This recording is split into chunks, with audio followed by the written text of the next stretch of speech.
Let's go through another example of using cylindrical coordinates to compute a triple integral over a solid in R3.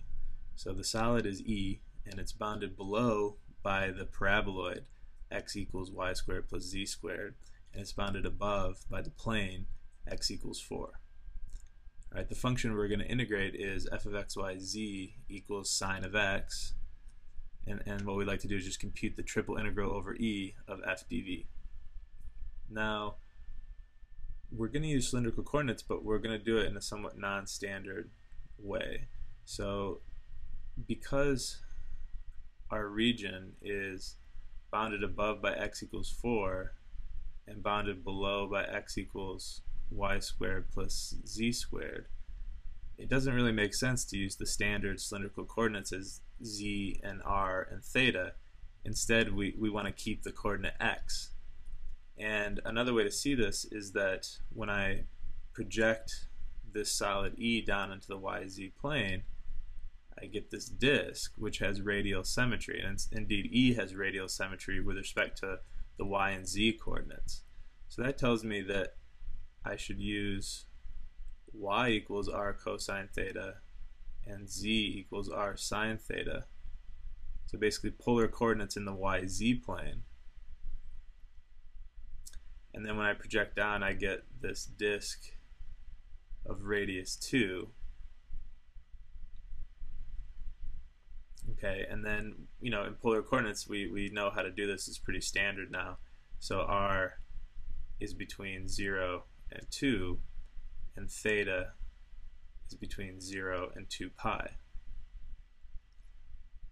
Okay, so we're using 3 coordinates x, r, and theta, and so one of those is the standard rectangular coordinate, and the other 2 are polar coordinates in the plane, in this case the YZ plane.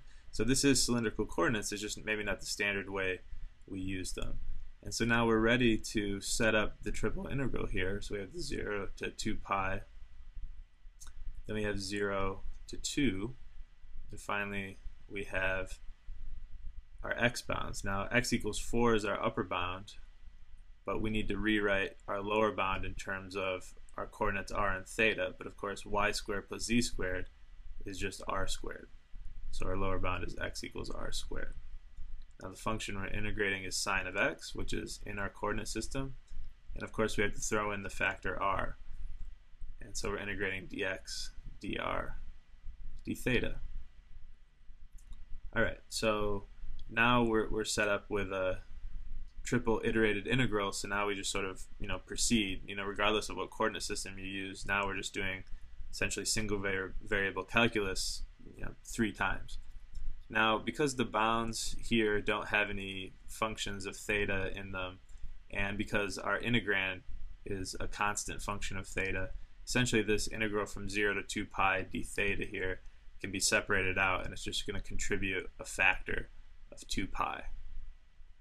So we're going to still have the integral from 0 to 2, and then here we're integrating with respect to x, so we have this factor r, and then we have minus cosine of x evaluated from r squared to 4. We still have the integral dr.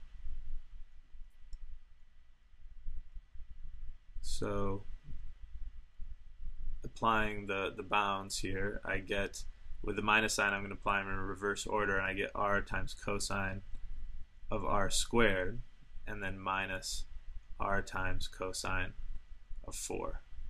So that's the function I'm going to integrate with respect to r. Alright, proceeding, we still have the factor 2 pi, and now we want to find the antiderivative of these two functions. So here it's really just a u substitution problem for u equals r squared, and I see the antiderivative is sine of r squared and then over 2, because when I take the derivative of this I'll get a 2r factor, and here I just have an r. And then here this is just really integrating r, which is r squared over 2, and I have this constant cosine of 4. So this is what I'll evaluate from 0 to 2.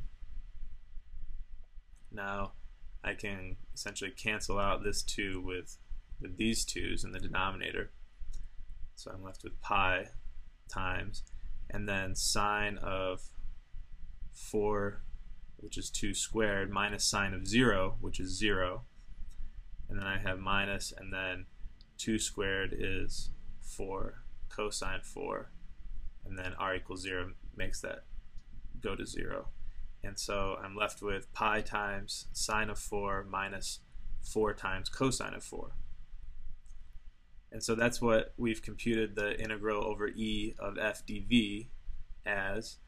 And again, the main takeaway is that I can use cylindrical coordinates where I keep any of the 3 rectangular coordinates. So in this case, I kept my coordinate x, and then I use polar coordinates for the other 2. So in the yz plane, I'm using polar coordinates instead of the standard rectangular coordinates y and z. And I can get away with that just as well as if I kept z and then used polar coordinates in the xy plane. And you can see that the reason we did that was because it was really dictated by the solid E, because it was bounded by 2 surfaces, x as a function of y and z. And so that led us to sort of choose this coordinate system because it best suited our needs. And then from there, the computation of the iterated integral was fairly straightforward.